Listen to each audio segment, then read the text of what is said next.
Good evening, all of you. I welcome you all to the ICANN initiative, the Hindu and Indian Express analysis. We will start today with the success story of the day. So, this is a story of a garbage cafe in Ambikapur in Chhattisgarh. This story was suggested by one of you in the comment section, and I have taken the same story. So, thank you for coming up with this suggestion, and I found the story very interesting. So, this is about the garbage cafe in Ambikapur. So, Ambikapur was facing this problem of the plastic waste generation, and in order to ensure the safe disposal of these plastic waste, and also to ensure that the rack pickers don't go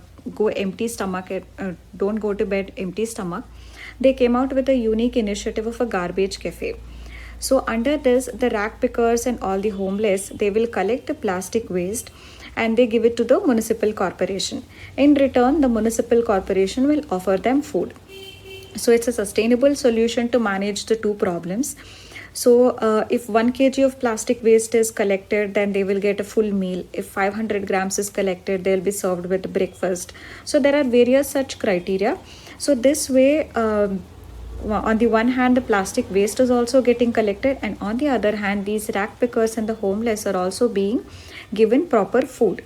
So this is like solving two problems with the same solution. Also, the plastic waste that is getting collected by this way, that is used by the municipal corporation to construct the roads. So in fact, even under the Pradhan Mantri Gram Sadak Yojana also, it is mandated that such plastic waste will have to be reused in the construction of the road. So in this initiative also, the plastic waste is being recycled, and also it is used in combination with asphalt to make the roads. And another added advantage of this process is that it is not just giving the plastic waste a good disposal by reusing it to make the roads, but those roads which are made with the help of plastic also become more durable because water does not permeate through it. So therefore, such use is also making the road also more durable.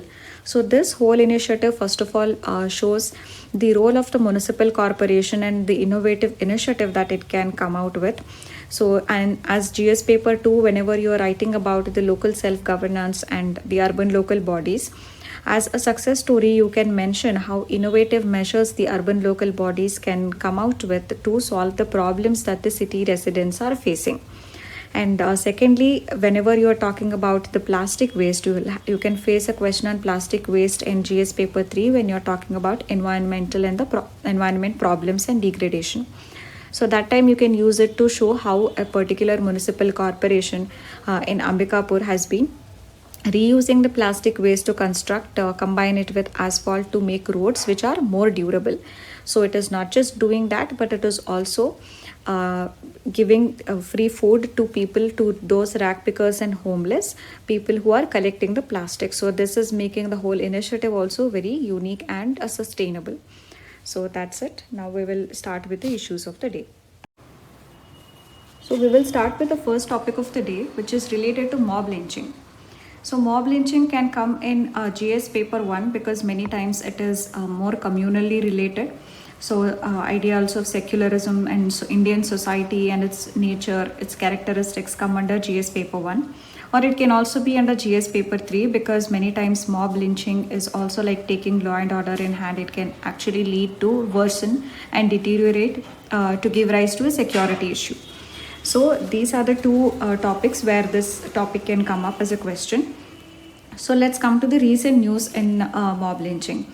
So the recent news is that in Assam, 3 people have been lynched by the mob by alleging that they were cattle thieves, and they were suspected to be Bangladeshi nationals.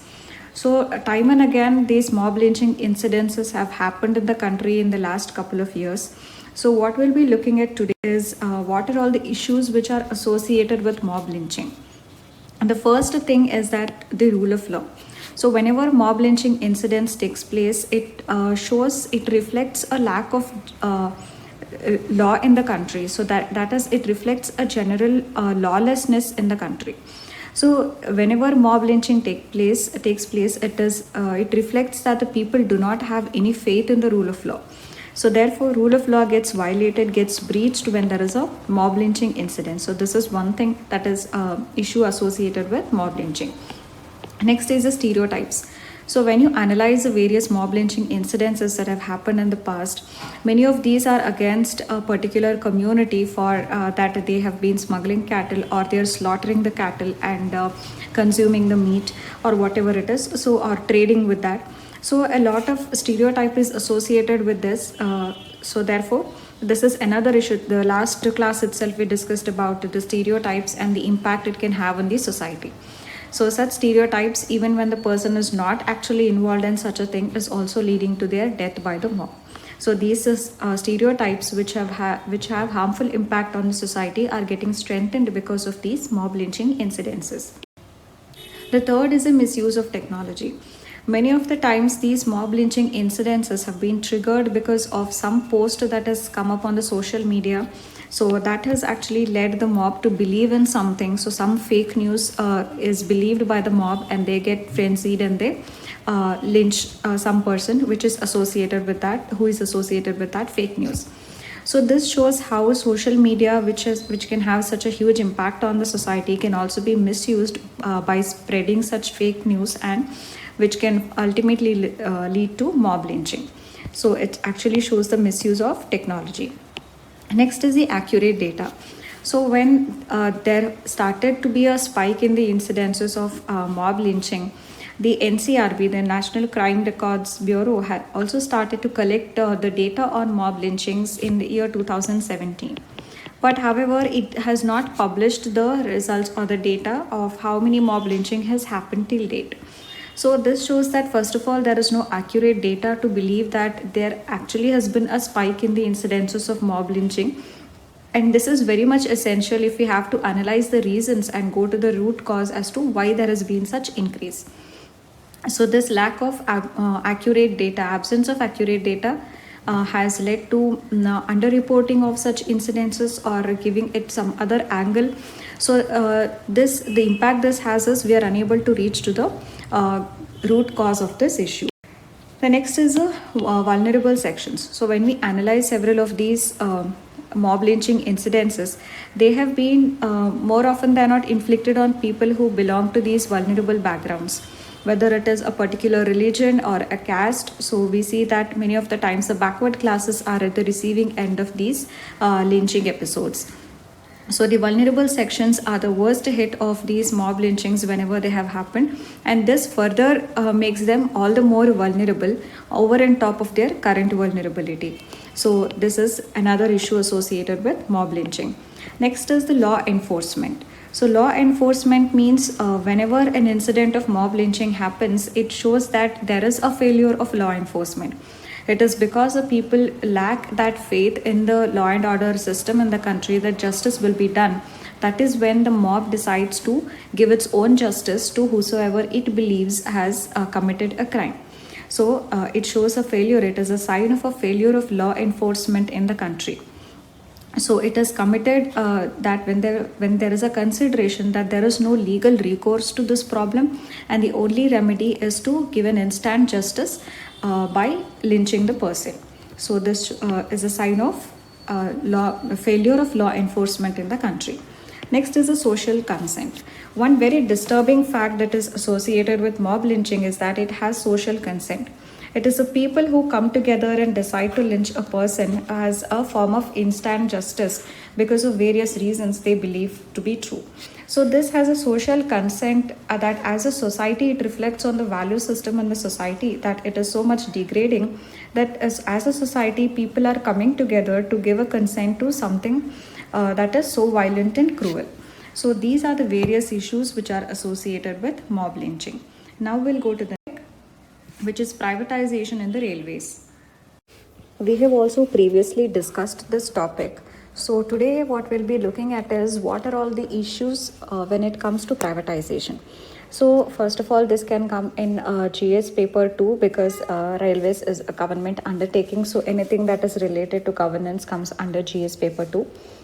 But it can also come under GS paper 3 because railways, roadways and various modes of transportation, shipping and all comes under GS paper 3. First of all, we'll have a look at what is the importance of the railways. So whenever you have a question asked about regarding the recent measure of the government which is planning to invite the private sector in running a number of trains. So in that case, if a question is asked on analyzing it, you will write an introduction talking about the importance of railways maybe. So in that case, what is the importance of the Indian Railways? It is said to be the lifeline in India. So this is a lifeline of India. It has a very vast network that spans the length and breadth of the country. So it not just transports the passengers, but is itself it's almost like a social welfare organization, because it does so to meet the requirements of a common man. So this is the importance of the railways in India. So now we will analyze what is the objective of the recent measure. So, recent measure, what is it, and some of the issues related to it we have already discussed before in one of our previous videos. So, which is about the government now plans to invite the private sector to operate some nearly 151 trains or something. So, this is one step that the government has taken when it comes to private participation in the Indian Railways in its operations. So in the running of the trains. So this is the first major such move which the government has taken. So the objective that the government states that by inviting the private sector in running the rails, so it will lead to a number of merits. So first is the private sector can bring in modern technology in the first place. Second, when modern technology is brought about, the maintenance cost is also going to go down of the coaches and everything. And because of the modern technology and all, the transit time of the train is also going to reduce, which is the third advantage. And it is also going to lead to a lot of job creation, because the private sector is more innovative. It will look at various avenues where it can increase its business, so the job creation aspect will also be good. Because of the technological upgradation that the private sector is going to bring about, it will also ensure the safety of the passengers. Then at present we have a demand supply mismatch or a gap in the railways. So a lot of us book tickets, but a lot of us are also in the waiting list. So because we don't end up getting the tickets, so there is always a demand supply gap, with the demand being more and the supply being less. So with the private participation, this gap can also be bridged to some extent. And with all of these, it is a customer, it is the traveler who is going to get a unique travel experience. So these are the various advantages of the private participation in the Indian Railways. So now we'll have the issues that this can give rise to. First is the higher fare. So when the private sector is called to run the rails, so definitely we cannot expect the private sector to subsidize the passenger trains. So at present there is cross subsidization between the passenger trains and the freight. So the freight charges are very high, and that is used to cross subsidize the passenger trains. So that is why the fares on the passenger trains are kept very low. So the private sector, if it operates this way, it is going to run into huge amount of losses, which is not the objective of the private sector. So private sector will now have the liberty to fix the fee that it charges from the people. So if a higher fare is fixed, so remember what we understood during what is the importance of the railways. So it is railways is a lifeline of a common man. So because of its low fares. So if the private sector is going to increase the fare, then the common man also, railways can become unaffordable to a common man, to a poor man, for whom till now railways was the most affordable, cost effective lifeline, which he used to travel the length and breadth of the country. So this is the first issue, that it can make travel in the railways unaffordable to a common man. Second is regarding fixing the responsibility. So when the government is saying that it is inviting the private sector to run some rails on some routes, so it has to define what is the role of the private sector and what is the role of the Indian Railways in that. So in this, the private sector role is to invest in making of the new coaches and all, and then in their maintenance. But if we consider the day-to-day train operation, the ensuring the safety of the train, then dealing with the everyday problems of the railways, everything is a responsibility of the Indian Railways. So name anything, say track or stations, signaling, security, and the daily maintenance, everything is taken care by the railways itself. And the function of the private sector, the concessionaire, is only in the investment and in the maintenance of the coaches. So first it will invest in procuring the coaches and then it will maintain these coaches.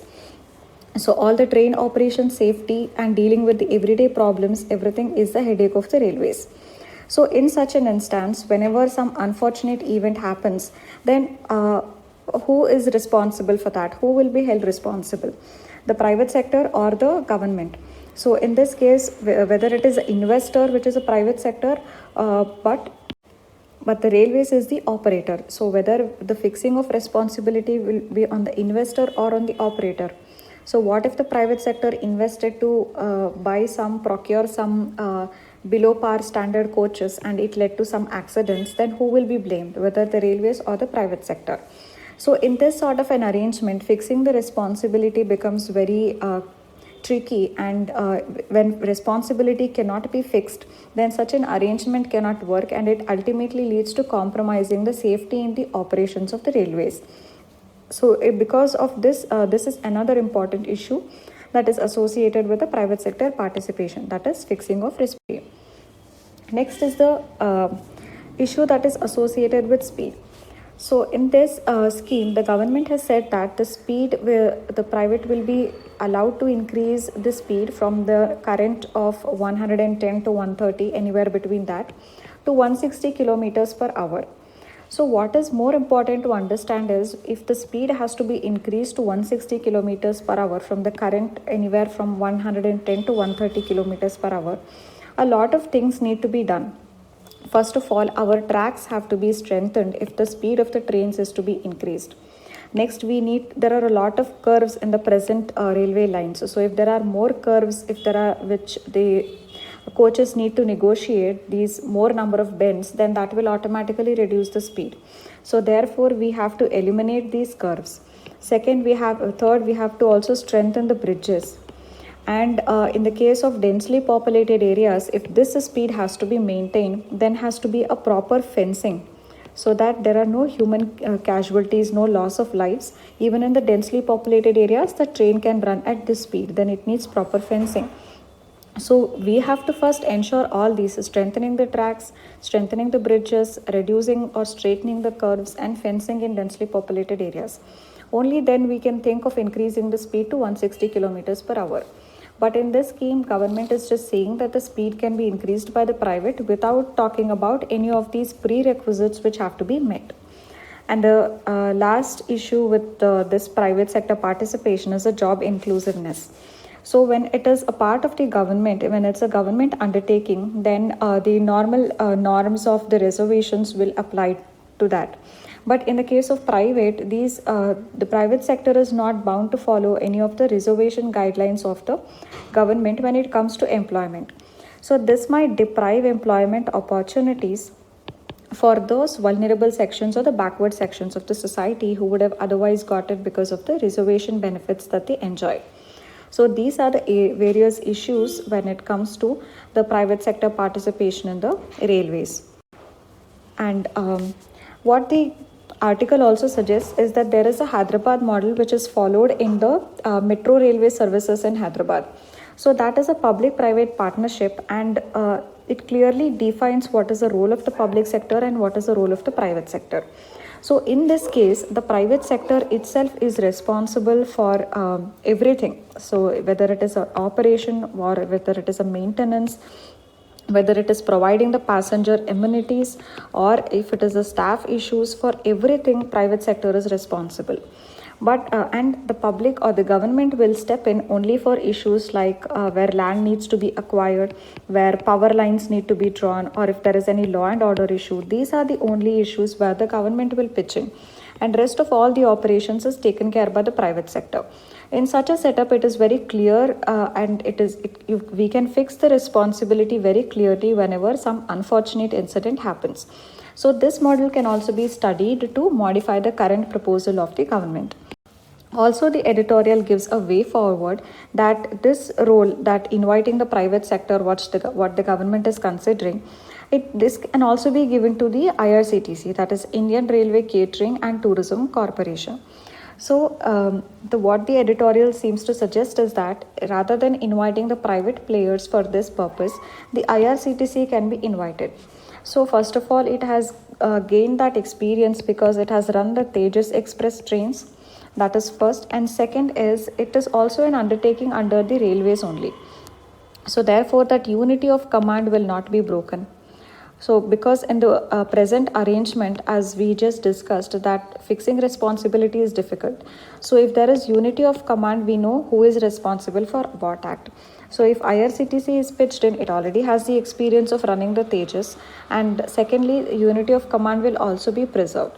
And also, when we look at the government's request for qualification, public undertakings like IRCTC are also eligible to participate in the tendering process. So therefore, the article suggests as a way forward that instead of the private sector, the IRCTC can be considered for this proposal. So now we move on to the next topic, which is related to e-commerce. So let's first see what is there in the recent news. So recently, government has come out with this Consumer Protection E-commerce Rules 2020. So that is taking cognizance of the fact that these consumers who are now increasingly buying over the internet, that is these e-commerce platforms, they will also have several grievances, and addressing their grievances is a part of the consumer protection. So protecting these consumers who are buying over the e-commerce platform is should also come under the consumer protection rules. So therefore, these rules have been formed, and yes, it comes under your GS paper 3. So now we'll have a look at what is there in these rules. The heart of the rule is to formulate rules which will make these e-commerce platforms more customer friendly. So let's have a look at these rules which are trying to protect the customers. So these e-commerce platforms will have to provide every single detail related to whatever purchases the user is making, whether he's returning, or what refunds have been done, what exchanges have been done, regarding the shipments and delivery, regarding warranty and guarantee. And also these e-commerce portals, they will have to set up a grievance redressal mechanism for redressing the grievances of the customers. And they also have to mention the country of origin of the products so that the customers can make an informed decision at a pre-purchase stage that whether they want to buy up that product or not. So coming to this grievance redressal system, the rules in detail elaborate and say that whenever a complaint is received by the e-commerce platform, that acknowledgement has to be given to the complainant within a period of 48 hours. So within 48 hours, the customer has to be told that his or her complaint has been received. And also this particular grievance will have to be redressed within 1 month from the date of the receipt of this complaint. And also these e-commerce companies, they will also have to appoint a grievance officer who will look into these grievances which the consumers have filed. So all of these shows that the e-commerce, there have been instances where the customers have been defrauded and duped by the e-commerce sites, and also many of these products come without any warranty or guarantee.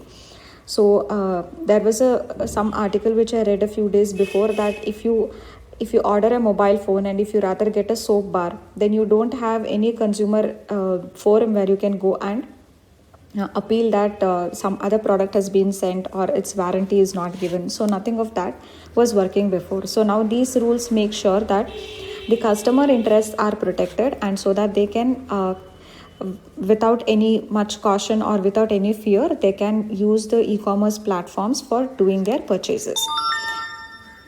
The topic related to the e-commerce, which was about the role that the Amazon is playing in bringing several MSMEs online and giving them a bigger and better global market.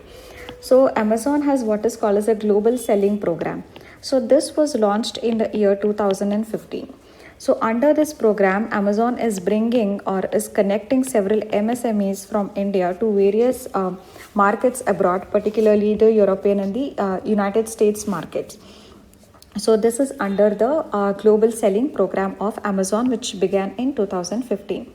So under this, the article in the newspaper gave few examples of an MSME in Mumbai that sells linen-based textiles, and another in Mumbai which sells cosmetics and cosmetics.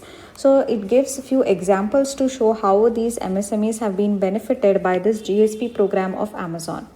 And what it aims to is that 10 million MSMEs has to be digitized and 1 million of incremental jobs has to be generated through this by the year of 2025. So this is the aim of the global selling program. So this particular program is bringing several MSMEs online and is also increasing their market penetration by giving them access to markets in the United States as well. So this one GSP program, you can make a mention to understand the potential that these e-commerce platforms have in increasing the market penetration of our MSMEs. Now we move on to the next topic, which is the issues related to agriculture. So in this article, we will quickly look at two important data which has been given in the article, and also we will look into the issue of liberalizing the agricultural sector. So recently government has undertaken this Atmanirbhar Bharat, that package. When it was announced, it also announced that the APMC mandis will be deregulated, so farmers can sell anytime, anywhere. And also, farmers are not bound to sell in a particular APMC mandi where registration has been done, but rather they can sell in other markets as well. So, this article also analyzes what are all the issues associated with that.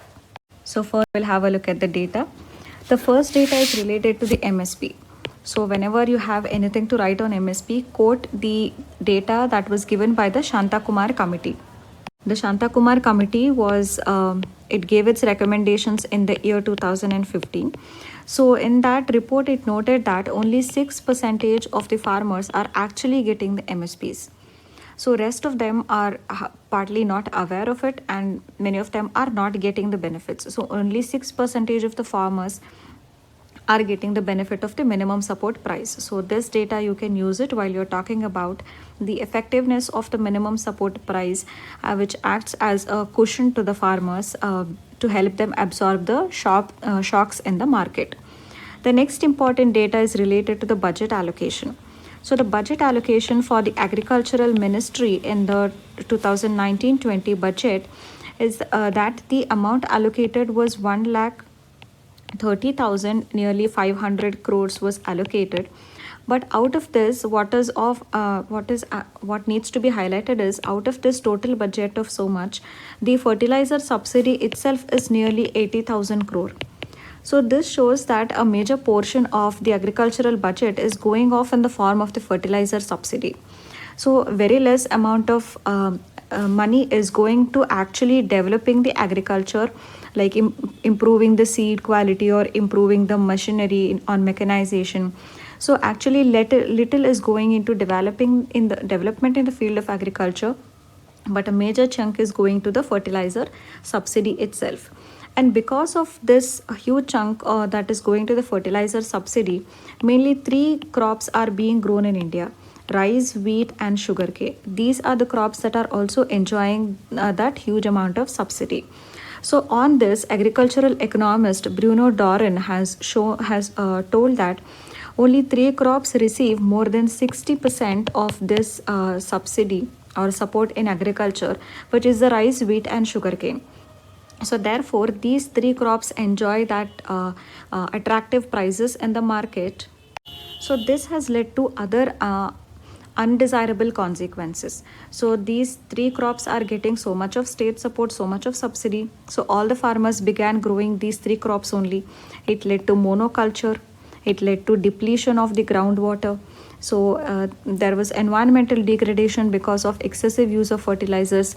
These were the side effects of giving such state support or the subsidies, which has become a huge chunk of the total budget allocated to agriculture. So this is another direct and indirect farm subsidies is one of the important topics in your GS3 syllabus. So if a question is asked on that, you can use this argument and data. Next, we will be looking at the issues with the liberalization. So as I told in the beginning of this topic that the government has started the Atmanirbhar Bharat initiative and it has now deregulated the APMC mandis. So what this article argues is, whenever such deregulation measures happens or when there is such liberalization in a particular sector, it actually leads to some counterproductive, it becomes more counterproductive. So when agriculture sector was opened up to more private participation, many large companies, they became prominent in this field, where they are producing the seeds, where they are selling the fertilizers, or where they are selling the chemical pesticides and all that. So these large companies in the agri-food sector, they started running their businesses, and they also started enjoying the monopoly because the government liberalized their participation in the agriculture sector. So this was one thing. The second thing is the recent thing that the government has announced is the deregulation of the mandis. So on this APMCs, it gives two arguments. One is that these APMCs Act, the APMC Act has been reformed several times. Why? Because agriculture is a state subject, and this act has been now modified in 17 states. It is because of modification to the APMC Act that several states have come out with their own models, like Raitu Bazaar in Andhra Pradesh and Telangana, Apni Mandi in Punjab, Raita Sante in Karnataka. So these are the various examples which the states governments, by reforming the APMC Act, have set up. So therefore, it will be wrong to say that the APMC Act actually provides for that state intervention, and it is because of that it has acted as an impediment in alleviating the rural distress. This is false, because this has been reformed by the states. With the help of these examples, you can say that these initiatives have actually helped the farmers rather than hurting them. In fact, the other argument says that wherever the APMC Act has been diluted, it has actually hurt the farmers. So, in the case of Bihar, where the APMC Act was revoked in the year 2006, after that, it attracted a lot of private investment in the infrastructure, and it actually led to proliferation of several private unregulated markets which were charging a market fee on the farmers, and it actually hurt the farmers rather than protected them. So it is wrong to term APMC as the state intervention or the state monopoly. So why? Because the states have, first of all, already reformed the act, and secondly, where the act has been diluted, it has actually hurt the farmer more than benefiting them. Therefore, what the state has to do is not withdraw itself from the agriculture sector, but it has to make the activity of farming more economically as well as ecologically viable. So for that, the state intervention is needed for better pricing of the agricultural produce, for investing in water harvesting and various other agricultural agroecological transition that is needed to make agriculture itself more climate friendly and more resilient to the changing weather conditions. So for that, the state intervention is required. So this was the of this article. Now we'll go to the next topic, which is the Jammu and Kashmir issue. So there was nothing in this particular article. It is a very small piece of just a small data which needs to be kept in mind. So you can expect a question on Jammu and Kashmir, on which you may be asked to enlist the issues that the state is facing in this transition.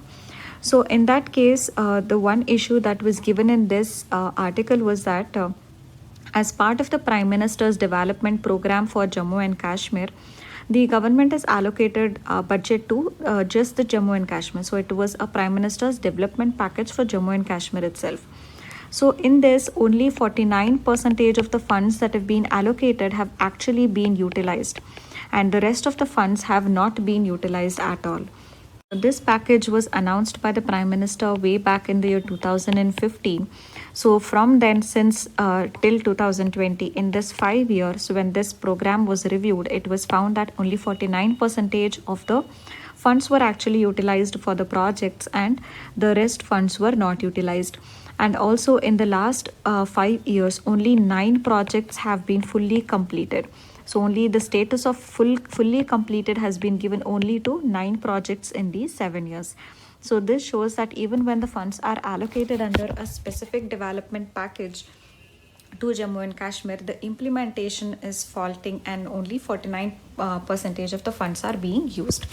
So that is always there in this article. Now we go to the next one, which is for food security and decentralized government. So basically, this article dealt with the importance of community canteens. So that, first of all, can come in the topic of food security and what role they can play. So you can give an example when you're talking about food security and what measures can be undertaken to improve the extent of food security. Then you can mention about the importance of community canteens in that. Then, secondly, it also is an example of decentralized governments when these community canteens are encouraged and promoted by the local self governance. So, in that case, also, you can use this as an example when you're dealing with the issues of local self governance and what they can do in order to elevate the problems of people at the grassroots level. So, what this whole thing article is talking about is that now the migrant workers issue is there.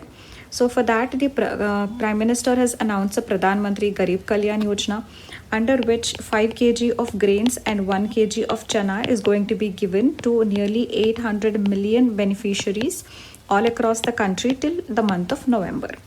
So, government is also promoting one nation, one ration card. So, all of these measures are aimed at making these vulnerable sections of population more food secure. That is, they must not be deprived of food, so they have to be given the food. So, that is why these initiatives have happened. But also, if you look at the ground realities, many of these migrant workers, they don't live with their families, so they don't cook on their own. So what will they do by taking the free ration that is being provided to them? So more often than not, they don't stay with their families and they just eat from the outside vendors and the dhabas. So there is no use for them if free grains are given to them. Rather, very affordable food, cooked food, needs to be given to them to elevate this issue of nutrition and food security. So in this context, the article comes to the importance of community canteens. So in various states, such community canteens have been started. For example, the Amma canteens, which were started in Tamil Nadu, was a success. The Indira canteen that was started in Karnataka was a success. But however, what one issue that these canteens faced was that they were giving the meals at very unsustainable prices, which is like 5 to 10 rupees per plate. So that is why they were always dependent on the government support. So, what this editorial argues is that if this pricing is made to nearly 15 to 20 rupees per plate, then this can actually function self-sustainably, and the migrants could be fed out of these community canteens, and that could cater to their food security issues. Also, it also estimates that it is also going to lead to a lot of job generation. So there are 60,000 canteens, and if each of these canteens serve nearly 500 beneficiaries on an average in a day, then that is going to generate nearly 1.2 million jobs, because they will be serving nearly 90 million meals a day. So it will generate 1.2 million jobs also. So first benefit is that it is going to generate a lot of jobs. Second is that definitely it is going to fulfill that nourishment gap which these workers, urban workers, are now suffering from. And also, this one can be used as an opportunity by the government to start the shift in the dietary habits among people. So, people are used to eating more of rice and wheat. But if the government wants to, then through these community canteens, it can shift to various millets and other coarse cereals, so that the food security also is ensured. And through these canteens, the state government can incorporate these low cost but nutritious and also environmentally sustainable food items in the plate. So this change can also be brought forward by the state government through the help of these canteens. So these are the three major importance of these community canteens. So that is the this example you can use when you are talking about food security as a way forward. You can suggest that we need to improvise these community canteens like the Amma and Indira canteens. Or if you are talking about local self-governance, then also you can say that the local self-governance can promote these community canteens, which can cater to a lot of such people like the urban workers. So in both of these things, community canteens can be used as a way forward. Now, these are the other articles which were there but were not really relevant. It is talking about reopening of schools when it has to be done. Then this is again about the COVID crisis. Then this is related to the recent Supreme Court judgment about the Padmanabha Swami temple and who gets to manage it. So then again another one on the Padmanabha Swami temple. Then the potato tears is related to the hike in the price of the potato and tomato. then again restarting the schools and the classrooms again. And this Iran fantasy and Arab neglect was actually an important article by C. Raja Mohan. But however, when I went through the content, when I read through the article, it is all the same that we have already previously discussed. So there was nothing new, so I'm not discussing this. And we had not taken up any question last video. And also today again we have been discussing same things. We had already taken up a question on e-commerce, one we had already taken up on privatization of railways, then all the topics we have already taken up a question. So today also we will not be taking up any question. So that's it for today. Thank you.